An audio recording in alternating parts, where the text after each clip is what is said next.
여러분, 지금 한국교회는 풍랑을 만났습니다. 코로나의 바람도 만났고 코로나가 만들어낸 풍랑에 교회가 매일매일 힘들어하고 있습니다. 교회를 향한 따가운 시선과 우려와 원망의 파도를 우리 힘으로 도무지 잠재울 수가 없습니다. 풍랑을 만난 한국교회가 어떻게 이 풍랑의 문제를 해결할 수 있을까요? 저는 오늘 이 본문 속에서 한국교회와 성도가 다시 살아날 수 있는 열쇠가 들어있다고 생각합니다. 12제자가 배를 타고 갈릴리 호수를 지나가다가 풍랑을 만났습니다. 늘 있던 일이라서 제자들이 당황도 안 합니다. 갈릴리 호수에는 헐몬산에서 내려오는 그 물과 호수의 물이 만나면서 일어나는 기후변화로 늘 파도는 있어 왔던 겁니다. 그러나 한 30년 잔뼈가 굵은 베드로는 그 풍랑을 한두 번 만났겠습니까? 아무 염려 없이 초저녁에 띄운 배는 호수를 건너가고 있습니다. 그저 불다가 사라지는 미풍 정도로 생각하고 한가롭게 호수에 배를 띄워 호수 건너편으로 가려고 합니다. 멈출 줄 알았던 이 바람이 점점 거세지기 시작하면서 파도가 일기 시작합니다. 더욱 거세지기 시작합니다. 이제는 파도가 배 안으로까지 밀고 들어와 배가 부서지고 가라앉을 정도가 되었습니다. 제자들은 물을 퍼내기에 급급했지만 퍼내는 양보다 들어오는 양이 더 많아서 오늘 본문에 보니까 그저 물이 들어오는 게 아니라 배를 때리고 물이 들어온다고 그랬으니 배도 깨지기 시작하고 물이 넘쳐 그 배가 가라앉기 시작합니다. 배는 다 부서져 가라앉게 생겼는데 물을 퍼내다 보니까 팔의 힘은 점점점 없어지기 시작해서 밀려 들어오는 파도를 감당할 수 없습니다. 도저히 그 배를 지킬 힘이 이 제자들에게 없었던 거지요. 한국교회가 지금 풍랑을 만났는데 문제는 풍랑을 잠재울 힘이 없다는 겁니다. 우리에게 도무지 이 파도를 잠재울 만한 힘이 없다는 겁니다. 이 나라에 불어온 코로나라고 하는 바람이 교회를 향한 냉소라는 파도를 일으켜 교회를 때리고 있습니다. 37절이 오늘 이 상황을 잘 묘사해 주고 있습니다. 큰 광풍이 일어나며 물결이 배에 부딪혀 들어와 배에 가득하게 되었더라. 여기 보니 파도가 그냥 넘실해서 배 안으로 들어온 게 아니라 배에 부딪혀 들어와 그저 물만 퍼내면 모르겠는데 부딪히며 들어오다 보니까 배가 깨지기 시작하는 거예요. 그리고 난 뒤에 그 물이 배 안에 가득하게 되었더라. 큰 광풍이 일어나서 배 밖을 때린 것이 아니라 이제는 배 안으로 들어와 배 안이 가득하게 되었다, 이렇게 기록되어 있습니다.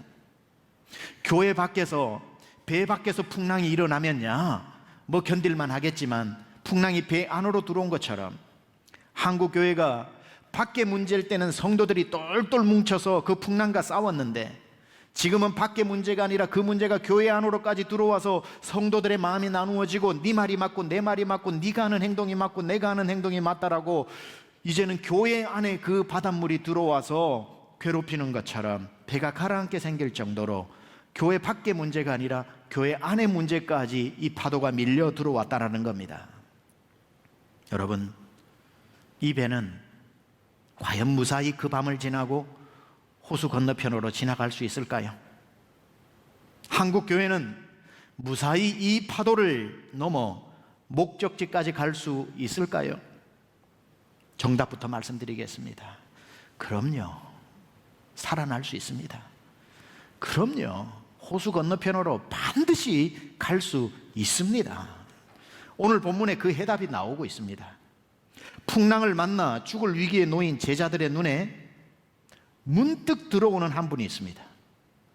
풍랑을 만나 다 죽게 된 그 순간에야 비로소 자기들의 눈에 들어오는 한 분이 있었습니다. 누구죠? 주무시고 계시는 예수님입니다. 고물에 머리를 대고 주무시는 예수님이 풍랑 한가운데서야 비로소 보이기 시작합니다. 주무시는 예수님이 그들의 눈에 들어온 거지요.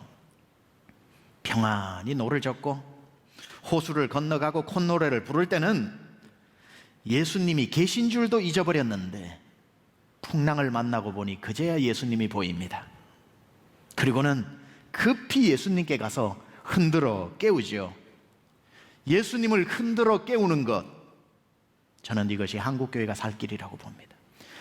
주무시는 예수님을 흔들어 깨우는 것, 예수님 우리가 죽게 되었나이다, 우리가 죽게 된 것을 돌아보지 아니하시나이까, 예수님 우리가 무사히 살아서 이 호수를 건너야 할 것 같습니다 하고 주무시는 예수님을 흔들어 깨우는, 여기에서 한국교회가 다시 살아날 열쇠가 있는 겁니다. 물론 오늘 제자들이 예수님을 흔들어 깨우는 것보다 더 이상적인 해답을 얻을 것 같으면 주무시는 예수님을 보고 안심하는 거겠죠. 아, 이 풍랑이 뭐 이렇게 대단하게 보여도 예수님 주무시는 거 보니까 문제 없나 보다 하고 마음의 평안을 얻었다면 100점. 또는 오늘 여기 35절에 보니까 예수님이 출발하실 때 뭐라 그랬습니까? 호수 건너편으로 건너가자 말씀하셨으니, 하나님의 말씀은 힘있고 능이 있어 못할 일 전혀 없으니까 예수님이 건너가자 하셨으면 풍랑이 일어도 이 배는 호수 건너편으로 가게 되어 있다 하고 말씀을 믿고 안심할 수 있다면 제자들의 믿음 100점. 그러나 그건 너무 이상적인 해석이에요. 너무 이상적인 해석이에요. 그럴 수 있다면 좋지만 저도 못 그럴 것 같고 우리 여기 앉은 사역자들도 못할 것 같고 아마 풍랑 앞에서 아까 말했던 그런 마음을 가지기는 어려울 겁니다. 왠 줄 아세요? 지금 이 상황은 마음의 평안을 찾는다고 해결될 문제가 아니기 때문에, 마음의 평안만으로 해결된다면 마음의 평안 찾지 왜 못 찾습니까? 예수님 바라보면서 예수님 주무시니 나도 놀라지 말자 하면 되는데 지금 그런 문제가 아니라니까요. 마음의 파도의 문제가 아닙니다. 물이 배 안으로 들어와 배가 가라앉기 직전이라는 관념적 문제가 아니라 현실적인 문제라니까요. 여러분, 막 밀려 들어오는 파도가 지금 내 눈앞에 있는데 마음의 평안을 가진다고 물이 안 들어옵니까? 지금 막 배를 때려가지고 배가 깨져가지고 밑에 있는 물이 콸콸 올라오는데 평안하자라고 하면은 문제 없는 겁니까? 마음의 평안이야. 주님을 생각함으로 평안을 가지면 되겠지만 오늘 제자들은 마음의 평안의 문제가 아니라 현실적인 문제에 지금 부닥쳤다는 겁니다. 지금 진짜 만지면 차가운 물을 해결해야 되는 거고 깨지고 있는 배의 문제를 해결해야 되는 것. 마음의 평안을 얻는 것을 넘어서 배 안으로 차고 들어오는 진짜 파도를 잠재우지 않는 한 이 배는 무사할 수가 없습니다. 그런데 진짜 문제는 그 파도를 제자들이 이길 힘이 없었다는 것이고 마음의 평안만 가진다고 해서 파도가 물러갈 것도 아닌 것 같습니다.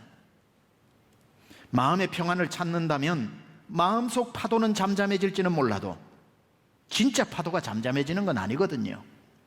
마음의 파도가 아니라 진짜 파도를 잠잠케 해야 될 절체절명의 위기에 제자들이 빠져 있는 겁니다. 그때의 제자들이 마음의 평안만 찾을 게 아니라 그때 할 수 있는 유일한 일은 주무시고 계신 예수님을 깨우는 거죠. 마음의 평안을 가지고 견뎌야지가 아니라 예수님 흔들어 깨워야 문제가 해결되지요. 진짜 물의 문제가 해결되고 진짜 깨진 배의 문제가 해결되고 진짜 일렁이는 파도의 문제가 해결되는 것 아니겠습니까? 예수님이 깨어나 이 상황을 수습하실 때에만 이 파도는 해결될 줄 믿습니다. 마음속에 일렁이는 파도는 혼자 믿음으로도 가끔 이겨낼 수 있지만 바다에 이는 파도는 예수님이 잠잠케 하시는 것 외에는 방법이 없다는 말입니다. 그래서 제자들은 주무시는 예수님을 세차게 흔들어 깨운 겁니다. 부끄러운 일이지만 한국교회가 제가 풍랑을 만났다고 이야기했습니다. 풍랑을 만났는데 보니 우리 힘으로 이 문제 해결할 수 있을 것 같지는 않습니다. 오늘 풍랑 만난 제자들의 배와 풍랑 만난 한국교회가 참 흡사하다는 생각이 듭니다. 그런데 더 흡사한 게 한국교회 안에 예수님이 주무시고 계시는 것 같은 그런 느낌이 듭니다. 왜 예수님이 교회 안에서 안 계신 게 아닌데 주무시고 계실까? 제가 한번 고민을 해봤습니다. 왜 예수님이 교회 안에서 역사하지 아니하시고 주무시고 계실까? 그건 우리가 재워서 그렇습니다. 교회 안에서 아무도 예수님을 의지하지 않고, 아무도 예수님을 찾지 않고, 아무도 예수님의 능력을 구하지 않았기 때문이 아닌가 생각합니다. 왠 줄 아세요? 한국교회 예수님 없이도 할 수 있는 일들이 너무 많기 때문에 그래요.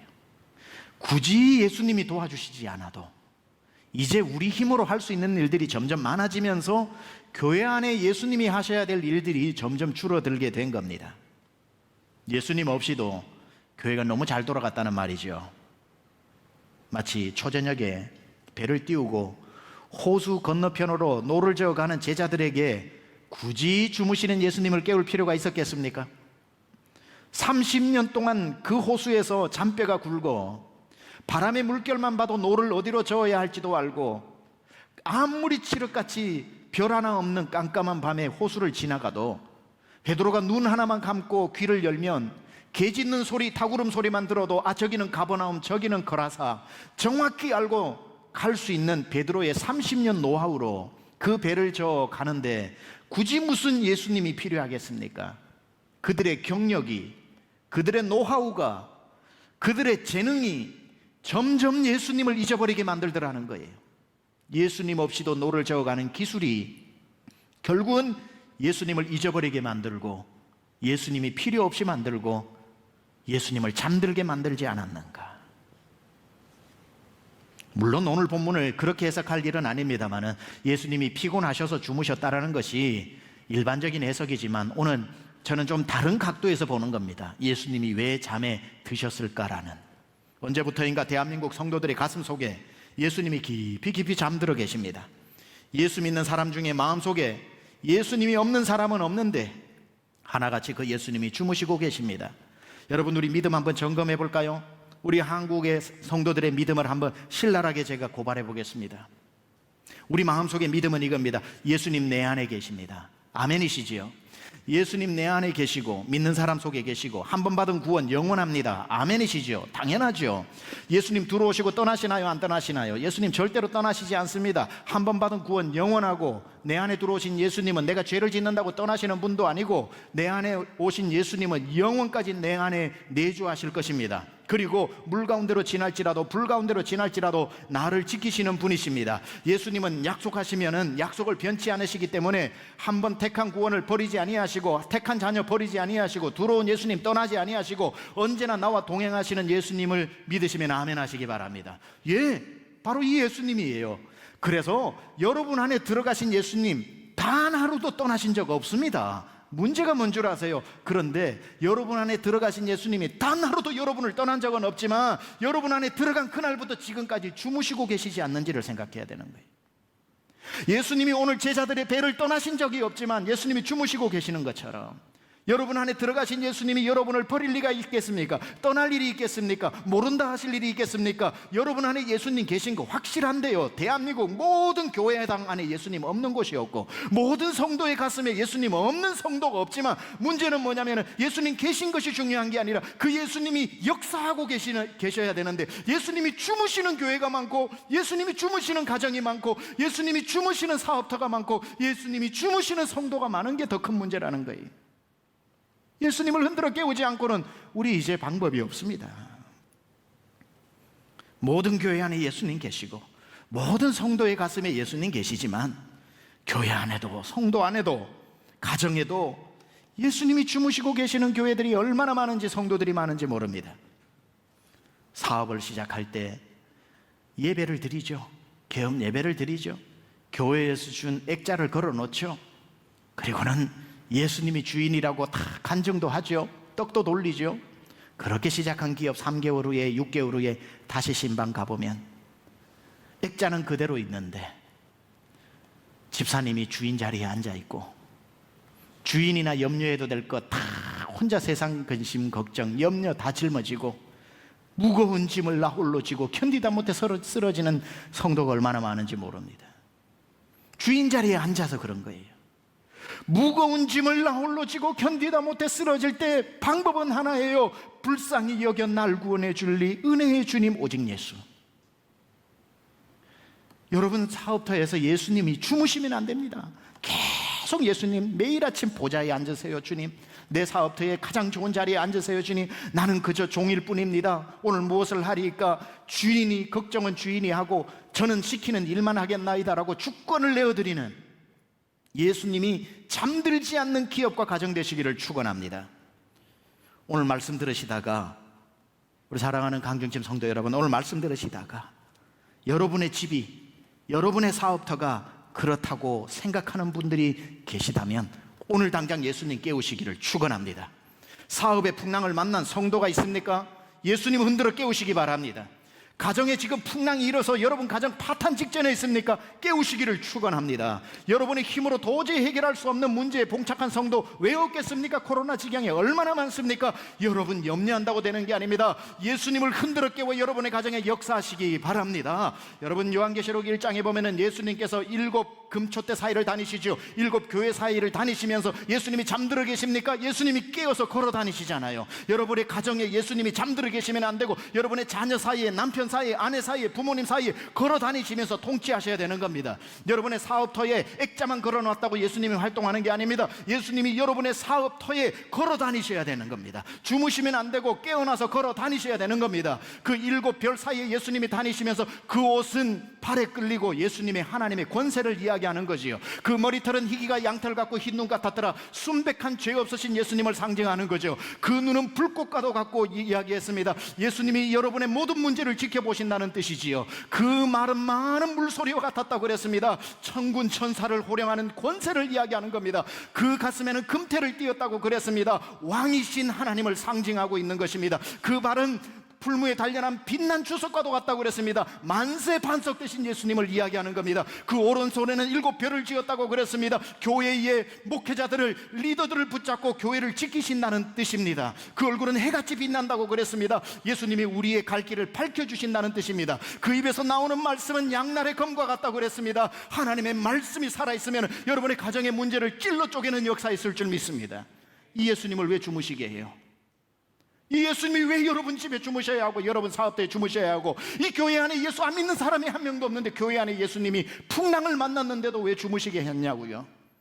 예수님 흔들어 깨워야 할 줄 믿습니다. 그리고 예수님 흔들어 깨워 우리가 빌어야 됩니다. 하나님 우리가 죽게 되었으니 살려달라고, 하나님 우리 집안이 죽게 되었으니 살려달라고, 하나님 우리 사업이 기울어졌으니 살려달라고. 제자들이 흔들어 깨울 때 예수님 어떻게 하셨습니까? 39절입니다. 같이 읽어봅니다. 시작. 예수께서 깨어 바람을 꾸짖으시며 바다더러 이르시되 잠잠하라 고요하라 하시니 바람이 그치고 아주 잔잔하여 지더라. 예수님이 깨어나시면 문제 해결되는 줄 믿습니다. 문제는 풍랑이 큰 게 아니라 우리 믿음이 작은 것이요. 이스라엘 모든 사람은 골리앗이 크다 그랬는데 하나님 눈에는 이스라엘의 믿음이 작았던 것이고, 다윗은 골리앗의 절반밖에 되지 않는 키였지만 그의 믿음은 이스라엘 전체의 믿음보다 컸기 때문에 하나님은 신장의 크기로 싸우는 게 아니라 믿음의 크기로 싸우시는 분 아니겠습니까? 여러분 안에 예수님을 만났던 그 예수님이 잠들어 계시는 분은 오늘 예수님을 깨우고 그 예수님을 절대적으로 믿는 그 믿음을 회복하시기를 축원합니다. 내 안에 예수님 계신데도 예수님 잠들어 있는 그 가정에는 하나님이 역사하고 싶어도 역사 못하시는 겁니다. 그래서 여러분 안에 예수님을 만났던 감격의 눈물이 흐르는 순간 예수님이 깨어났다는 사인입니다. 예수님 생각하면서 울었던 적 언제신가요? 예수님만 생각해도 내 눈에 눈물이 흐르면 내 안에 예수님이 깨어서 역사하시는구나. 찬송 한 자락을 불렀는데도 찬송 때문에 가슴이 뭉클뭉클한 건 무슨 뜻인 줄 아세요? 예수님이 내 안에 주무시지 않고 깨어 계신다는 뜻입니다. 여러분 눈에 하염없이 은혜의 눈물이 흐를 때 그 순간이 바로 예수님이 일하시는 시간입니다. 말씀만 들어도 오늘 이 말씀 듣다가 눈물 흘리신 분은요, 제가 장담합니다. 여러분 안에 예수님 안 주무시고 계셔요. 오늘 찬송 부를 때 여러분의 영혼이 기뻤다면 제가 장담합니다. 여러분 안에 예수님은 안 주무시고 계셔요. 은혜 말만 들어도 가슴이 뭉클한 분들, 제가 장담합니다. 여러분 안에 예수님 살아계십니다. 여러분 예수님이 일하시기 시작하면, 예수님이 일단 일어나서 여러분 삶의 가정의 교회에 일하시기 시작하면, 여러분 예수님 아시죠? 예수님 문제 대충 해결하시는 분이 아니십니다. 예수님은 일단 하셨다 그러면 완벽하게 문제를 해결해 주시는 분, 그분이심을 믿으시기 바랍니다. 왜냐하면 예수님은요, 눈에 보이는 문제만 해결하시는 분이 아니라 문제를 일으킨 원인까지도 해결하시는 분이에요. 그러니까 얼마나 중요하고 좋습니까? 41절에 보니까 제자들이 놀라가지고 뭐라 그러냐면, 제가 뉘기에 바람과 바다도 순종하는가, 이렇게 바람과 바다도 순종하는가. 자, 여러분 여기에 보세요. 바다의 풍랑은 눈에 보이는 현실이에요. 문제란 말이죠. 그러나 엄밀히 말하면 그 파도를 일으킨 장본인은 누굽니까? 바람입니다. 만약에 파도 때문에 죽겠습니다 예수님에서 예수님이 바람은 그대로 놔두시고 파도만 잠재우면 뭐합니까? 그 바람이 또 파도를 일으킬 텐데, 예수님이 바람만 잠잠하게 하면 일고 있는 이 파도가 나를 덮칠 텐데, 그러니 한 가지 문제만 해결돼서는 안 되고요, 예수님을 흔들어 깨우면 예수님이 얼마나 좋으신 분이시냐면은 내 눈앞에 당장 일어난 파도의 문제도 해결하실 것이고, 그 파도를 일으킨 진짜 주범인 바람까지도 잠잠케 하시는, 모든 것을 역사하시는 하나님이신 줄 믿으시기 바랍니다.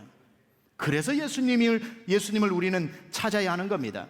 예수님이 병든 사람을 고치실 때 한번 보세요. 네 병이 나을지어다라고 안 하셨죠? 엉뚱한 말씀하십니다. 귀신아 떠나가라, 이렇게 말씀하십니다. 왜냐하면 사람들의 눈에는 병이었지만 예수님의 영안으로 보니까 그 병을 만든 이 사람에게 있어서는 그 사탄 마귀가 병을 주었으니까, 이 병만 낫게 해도 사탄 마귀가 저 사람 안에 들어가 있으면 또 다른 병을 만들 것 같으니까 예수님은 병을 치료하시는 것이 아니라 그 병을 만들어낸 사단아 내 뒤로 물러가라고 이야기하니, 마귀가 떠나니 마귀도 사라지고 질병도 낫는 겁니다. 죄를 지은 사람이 문제를 만났을 때에 그 죄 때문에 자기가 가진 문제가 있을 때 예수님은 그 문제만 해결해 주신 것이 아니라 뭐라 그러셨습니까? 내 죄 사함을 받았느니라, 다시는 가서 죄를 짓지 마라. 그 죄 때문에 만들어진 문제만 해결해 주시고, 죄는 놔두면은 그 죄가 또 문제를 만들어낼 거기 때문에 예수님은 이 문제도 해결하고 죄 문제도 해결해 주시는, 파도도 잠잠케 하고 바람도 잠잠케 하시는 것. 오늘 저는 우리 영상으로 예배하는 우리 사랑하는 강중팀 모든 가정과 사업터에 불어오는 파도만 잠잠케 되는 것이 아니라 파도를 일으키는 바람도 잠잠케 되기를 축원합니다. 이게 예수님의 능력이란 말이에요. 7 촛대 사이로 걸어 다니시면서 그 많은 물소리와 같은 음성으로 그 7배를 쥐고 빛난 불무에 단련한 주석과 같은 그 굳건한 발로 금태를 두르신 그분이 성령의 검을 가지고 여러분의 가정을 깨어 지키기를 축원합니다. 여러분, 예수님을 분명히 알아야 됩니다. 예수님의 능력을 모르면 예수님을 풍랑 가운데서도 아이고 우리가 안 되는데 예수님이라고 되겠냐, 예수님을 무시하지 마세요. 오늘 제자들의 풍랑보다 더 큰 문제가 뭔 줄 아세요? 마무리하면서 41절에 보니까 그들이 풍랑이 잠잠해지고 난 뒤에 스스로 이렇게 고백합니다. 시작. 그들이 심히 두려워하여 서로 말하되 그가 누구이기에 바람과 바다도 순종하는가 하였더라. 아하, 이제 알았다. 왜 이 사람들이 이렇게 배 안에서 염려하고 근심하고 방방 뛰었는지, 예수님이 누군지 몰랐던 거예요. 자기 입으로 고백하잖아요. 저가 도대체 뉘기에. 그러고 봤더니만 38절에 예수님 깨우는데 그 답이 나와요. 뭐라고 깨웁니까? 선생이여, 선생이여, 우리가 죽게 된 것을 돌보지 아니하나이까. 제자들은 예수님을 선생 정도로 알았던 겁니다.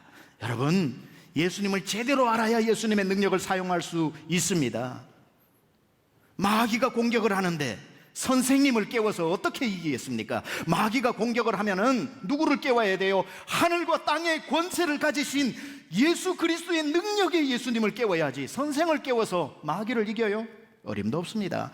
풍랑이 있는데 풍랑 앞에 선생님을 깨워서, 선생이 무슨 풍랑을 잠잠케 합니까? 풍랑이 일 때는 누구를 깨워야 돼요? 하늘과 땅을 창조하시고 다스리시는 창조주 예수님을 깨워야지요. 예수님을 아는 만큼 예수님의 능력을 사용할 수 있는 겁니다. 그래서 이런 말씀 드리는 거예요. 예수님의 능력을 과소평가하지 마라. 주무시는 예수님이 깨어나 여러분을 다스리고 여러분을 통치하시는 그 능력을 우습게 여기지 마라. 한국교회 안에 잠자고 있는 예수님이 깨어나서 다스리시기 시작할 때에, 이 한국교회를 통치하실 때에 하나님께서 어떤 역사를 일으키시는지 우리는 상상하지도 못하는 하나님의 능력의 역사 일어날 줄 믿습니다. 여기에서 우리는 아는 거예요. 오늘 잠자고 있었던 분은 예수님만이 아니라 제자들의 믿음도 잠자고 있었던 것이구나. 제자들의 잠자는 믿음이 깨어나고 주무시던 예수님이 깨어나 나도 깨어있고 예수님도 깨어있는 그 배를 누가 부술 수 있겠습니까? 사랑하는 우리 강남중앙 모든 권속 여러분, 깨어나십시오. 우리부터 잠자지 말고 깨어납시다. 그리고 주무시는 예수님을 깨우십시오. 여러분 눈에 은혜의 눈물이 흐르는 순간 예수님이 깨어 일하신다고 그랬습니다. 절대로 여러분의 영적 감수성이 메마르지 마시고, 말씀만 들어도 눈물이 나게 하고 찬송만 불러도 가슴이 뭉클뭉클해지는 영적 감수성으로 살아가면 여러분 안에 예수님 잠들지 않습니다. 예수님이 깨어 지키는 가정 누가 막을 쏘냐? 예수님이 깨어 지키는 여러분의 기업 누가 당할 쏘냐? 예수님 살아 통치하시는 교회를 누가 이길 쏘냐? 우리가 하나님 앞에 깨어나고 깨어나신 예수님이 저도 여러분도 우리 교회를 다스리시는 그러한 역사 있기를 우리 주님의 이름으로 축원합니다.